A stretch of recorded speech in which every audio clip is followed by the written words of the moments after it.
जैन परंपरा के ये 10 धर्म जो मैं पहले से कहता आ रहा हूं कि केवल जैनियों के ही नहीं है, ये धर्म तो सभी समुदाय के हैं, समूची मानवता के हैं। क्यों? क्योंकि विभाव, भाव, क्रोध, मान, माया, लोभ, राग, देह, दंड, ये सब इन भावों को कोई पसंद नहीं करता। क्षमा, मृदुता, नम्रता आदि आदि ये गुण है, इन्हें सभी पसंद करते हैं। इसलिए जैन परंपरा में होने वाली पूजा में किसी व्यक्ति की पूजा नहीं है। महावीर की, आदिनाथ की, 24 तीर्थंकरों की पूजा आप अलग करो, लेकिन आत्मगुणों की अपेक्षा क्षमा धर्मी की पूजा है। किसी दिन मार्दो धर्मी की पूजा है, आर्यो धर्म की पूजा है। धर्म की पूजा है। धर्म की पूजा का मतलब है आत्मा के गुणों की पूजा है। परमात्मा के लिए जो पूजना का भाव हमारे मन में आता है, वही भाव हमें अपनी आत्मा की पूज्यता के बारे में भाता है। ऐसे 10 धर्मों में उपसंहार में क्षमा वाणी आती है। क्या आती है? क्या आती है? क्षमा। क्या आती है? क्षमा वाणी आती है। क्षमा वाणी का मतलब ये है कि जाने अनजाने अगर मेरे द्वारा किसी के प्रति दुर्व्यवहार हो गया हो, किसी को कटुक समझ कह दिए हो, आवेश में आकर के उसकी अवमानना कर दी हो, अहंकार दिखाया हो, दूसरों को नीचे दिखाया हो, ऐसे अगर हमारे व्यवहार से किसी के भावों में ठेस पहुंची हो, उसके मन को दुख हुआ हो, उसको आघात पहुंचा हो, तो उनसे, उन सभी प्राणियों से मनसा वाचा कर्मणा आत्मा की शुद्धि करता हुआ, आत्मा की आलोचना करता हुआ, उन सबसे क्षमा मांगी जाती है। क्षमा मांगी जाती, भाई साहब मुझे क्षमा करना। क्या? भाई साहब मुझे क्षमा करना। भैया वो वाली बात याद है ना, थोड़ा सा हमने गुस्से में कह दिया था, आप तो भूल गए होगे, लेकिन मुझे अभी भी याद है कि मुझे ऐसा नहीं कहना था, भैया क्षमा कर देना। ये जो भाव आया है, ये 10 धर्मों के बाद क्षमा वाणी के रूप में आता है। और जैन परंपरा में इस क्षमा वाणी के दिवस को समारोह पूर्वक, चाहे छोटा गांव हो, चाहे बड़ा शहर हो, चाहे क्षेत्र हो, चाहे महानगर हो, वहां रहने वाले समाज बंधु किसी एक दिन निश्चित समय पर आयोजन रखते हैं, समारोह करते हैं, भोजन पानी अपना ले जाते हैं, और वह भोजन पानी एक दूसरे को बुला बुला करके उनका स्वयं खाते हैं, अपना उनको खिलाते हैं। ऐसी परंपराएं पुराने समय तक चली। अब कहीं है, कहीं नहीं भी है। अब उसके आधुनिक रूप अलग अलग हो गए, लेकिन फिर भी क्षमा याचना करने की परंपरा तो अभी भी चली आ रही है। और यह परंपरा जैनियों में 10 लक्षण महापर्व के तुरंत बाद आती है। दिन 2 दिन का समय देख करके समय सुविधा अनुसार क्षमा वाणी का आयोजन रखती है। क्षमा वाणी भावनात्मक होती है। देखिए भैया, वैसे तो धर्म की सारी क्रियाएं ही भावनात्मक होती हैं, लेकिन उन भावों में कुछ लोग ही उतर पाते हैं। बाकी तो ऊपर ऊपर ऊपर ऊपर ऊपर ऊपर औपचारिक अपना काम किया, यहाँ वहाँ हुए और रस्म अदायगी जैसे करके फ्री हो गए। तो अगर औपचारिक किया है तो वो क्षमा वाणी नहीं है। औपचारिक धर्म क्षमा बानी नहीं है, औपचारिक व्यवहार क्षमा बानी नहीं है। क्षमा बानी के लिए हमारे वचन भी वैसे निकलना चाहिए, क्षमा बानी के लिए मन में हमारे वैसे भाव भी आना चाहिए, और उस धर्म की आत्मा का स्पर्श करने के लिए हमारे शरीर से वैसा व्यवहार भी होना चाहिए। श्री कृष्ण ने अपने जीवन में, मर्यादा पुरुषोत्तम श्री रामचंद्र जी ने और तीर्थंकर भगवान महावीर स्वामी ने अपने मुनि जीवन के काल में तमाम प्रतिकूलताओं को सहन करते हुए भी दुष्ट और दुर्जन प्राणियों के प्रति भी समभाव रखा, समता का भाव रखा, क्षमा का भाव रखा। क्रोध क्या है? क्रोध एक कसाय है, विस्फोटक सामग्री के समान है। हाँ, जरा सी अग्नि लग जाए तो भड़क जाएगा, स्वाहा हो जाएगा। जरा सी आग लगने पर बड़ी बड़ी बिल्डिंगें चपेट में आ जाती हैं। एक फटाका फूट जाए तो पूरे फटाके की फैक्ट्री में आग लग जाती है। रुई कपास के कारखाने में जरा सी अग्नि गई कि पूरा कपास रुई जल जाती है। और बड़े बड़े जंगलों में भी जरा सी चिंगारी पहुंची नहीं कि मीलों, हजारों मील का जंगल खाक हो जाता, स्वाहा हो जाता है। ये तो बाहर की अग्नि का फल है। क्रोध की अग्नि जब लगती है तो शरीर में इस जीवन को तो नष्ट करती ही करती है, परभव को भी नष्ट करती है।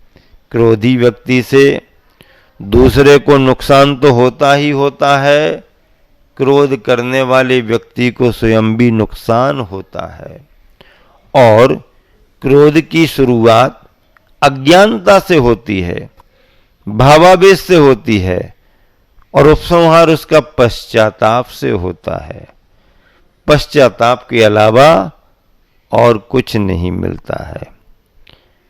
क्रोध के परिणामों को लेकर के गीता ग्रंथ में लिखा है, क्रोधाद भवति सम्मोहा, सम्मोहात स्मृति विभ्रमः, स्मृति भ्रंशात बुद्धिनाशो, और बुद्धिनाशात प्रणश्यति। क्रोध के आने पर सम्मोह की स्थिति आती है, अर्थात हम भ्रमित होते हैं, और उस भ्रमित होने रूप सम्मोह की स्थिति से स्मृति का विभ्रम हो जाता है। स्मृति के नष्ट होने से बुद्धि का नाश होता है, और बुद्धि का नाश होने से सब कुछ नष्ट हो जाता है, कुछ भी नहीं बचता है, कुछ भी नहीं बचता है। इसलिए अब क्या करें? ऐसे विस्फोटक तत्व पर नियंत्रण रखें। हाँ, ज्वलनशील पदार्थ को जैसे आप बड़ी सावधानी से संभाल करके रखते हो, अग्नि से बचा करके रखते हो, ऐसे ही अपने क्रोध रूप ज्वलनशील पदार्थ को बाहरी निमित्तों से बचा करके रखो। बाहरी निमित्त मिले और अंदर का क्रोध भड़क गया, अंदर का क्रोध भड़क गया। मनसा वाचा कर्मणा जो एक रूपता होती है, दूसरों से क्षमा मांगने रूप, इसका नाम क्षमा बानी है। अब क्षमा बानी केवल मांगने वाले तक ही टिकी है ऐसा नहीं है, अन्यथा एक ही व्यक्ति का धर्म हो जाता। जिसने क्षमा मांगी उसका धर्म हो गया। अरे जिसने क्षमा मांगी वो तो कठिन तो है, लेकिन फिर भी हो सकता है। पर क्षमा करना आसान नहीं है। वैसे तो जमाना ये है कि अपनी गलती होने पर भी हम अपनी गलती की कार्य का नहीं नहीं आपने थोड़ी ऐसा किया है ना, तुम तो हमारे पीछे पड़े रहते हो, किसी और ने किया होगा, आप हमको कहते हमने नहीं किया रहा। क्लास में जैसे कहते हैं ना, आजू बाजू में थोड़ा सा ऊधम कर लेते हैं और टीचर ने देखा क्या, नहीं नहीं हमने कुछ नहीं किया, हम लोग कुछ नहीं किया, ये लोग कर रहे हैं, हमने नहीं किया। अच्छा अच्छा, कितने सीधे बन जाते हैं, एकदम भोले भाले से बैठ जाते हैं। लेकिन टीचर समझ लेती है, ए? टीचर समझ जाता है कि खुरापाती बच्चा है, ये चंचल प्रकृति का बच्चा है, ये ज्यादा गड़बड़ी करता है। तो देखो, ऊधम भी कर लिया और स्वीकार भी नहीं कर रहे, और अगर कुछ कहा तो अब ताजागिरी और दिखाने लगे। हैं, कैसे कह दिया तूने, हमने ऐसा कहा, थोड़ा कहा, वो कहा, एक कहा होगा। तो मैडम भी कह देती है ठीक है, तुम लोग उधम नहीं किया तो सीसीटीवी कैमरा खोल के देख लेते हैं। हमारा कोई ध्यान था नहीं, हम तो उस तरफ देख रहे थे, कैमरे की रिकॉर्डिंग में देख लेते हैं। तुम सीधे बैठे थे कि उधम कर रहे थे, और कैमरा खुला तो पता पड़ गया जे भैया साहब दो बड़ा उधम कर रहे थे। अपने द्वारा किए गए अपराध को स्वीकार करना वैसे भी कठिन है, पर अगर कोई चाहे और शुद्धिकरण करना हो तो क्षमा मांगने वाले फिर भी मिल जाते हैं कि भैया छोड़ छाड़ क्षमा कर दे मेरे को। लेकिन जिसके प्रति हमने दुर्व्यवहार किया है, उस व्यक्ति के द्वारा वो सारा वातावरण विस्मृत कर दिया जाए और मन को हल्का करके प्रसन्नता से चलो भाई जो हुआ हुआ, हम क्षमा करते, ऐसा कह देना काफी कठिन है। क्यों? क्योंकि क्षमा मांगना सरल है, क्षमा करना कठिन है। क्षमा कमजोर लोगों का काम नहीं है, क्षमा के लिए मन की मजबूती चाहिए। क्षमा वीरों का आभूषण है। तलवार उठाने वाला तलवार उठा सकता है, लेकिन म्यान में तलवार होने पर भी अपनी म्यान से तलवार ना निकाले। प्रतिकार करने की क्षमता होने पर भी प्रतिकार ना करे। ताकतवर होने के बाद भी सामने वाले को क्षमा कर दे, जाओ जाओ, तुमने कह दिया, जाओ, मुझे कोई बदला नहीं लगा। ये भैया बहुत कठिन है, बहुत कठिन है, बहुत कठिन है। ऐसा व्यवहार क्षमावानी माना गया है। और सुनो, इस क्षमा के भाव को जैनी क्या, जैनेतर बंधु भी पसंद करते हैं, और भारत ही नहीं, दुनिया के तमाम देश भी, दुनिया के तमाम देश भी इस भाव को पसंद करते हैं। और दुनिया दुनिया के तमाम देशों में भी सॉरी शब्द का प्रयोग होता है। कुछ हो गया सॉरी, भैया सॉरी, सॉरी, सॉरी करते रहते हैं, मतलब वो अपने भावों से क्षमा मांग लेते हैं। लेकिन सॉरी शब्द अब बहुत हल्का जैसे लगने लगा। क्यों? क्योंकि उसकी जो भाव भाषण की वजनदारी थी वो घटती दिख रही है, वो घटने लगी। जरा जरा सी बात में व्यक्ति उत्साहित होकर के जल्दी सॉरी तो कह देता है, लेकिन उसके भाव सॉरी जैसे दिखते ही नहीं है। एहसान जैसा जताता हुआ सॉरी कह देता है, अरे उसमें भाव भी नहीं है। सॉरी का मतलब क्या है? पश्चाताप भी तो होना चाहिए दो रात उसके बाद। हंस हंस करके क्षमा थोड़ी मांगी जाती है। आंखों में आंसू आए और कोई क्षमा मांगे, और कोई हर्षित होकर के उसे गले लगा ले, तो क्षमा बानी मानी जाती है। ऐसी इस क्षमा को दुनिया के तमाम देश स्वीकार कर रहे हैं। मेरी बहुत भावना होती है, बार बार मन में भाव आता है कि दुनिया के सारे देशों में वर्ष भर के 365 दिनों में इस नाम का दिवस, इस नाम का दिवस, इस नाम का दिवस, उस नाम का दिवस आ रहे हैं। इन सारे दिवसों में कोई भी एक दिन विश्व के रूप में सभी समुदायों की भावनाओं को ध्यान में रख करके और इस क्षमा वाणी को केवल जैन समुदाय तक ही सीमित न रखा जाए, इसे निकाल करके राष्ट्रीय रूप में भारत में और विश्व के रूप में दुनिया के तमाम देशों में अंतर्राष्ट्रीय स्तर पर क्षमावाणी दिवस मनाया जाना चाहिए। क्या होना चाहिए?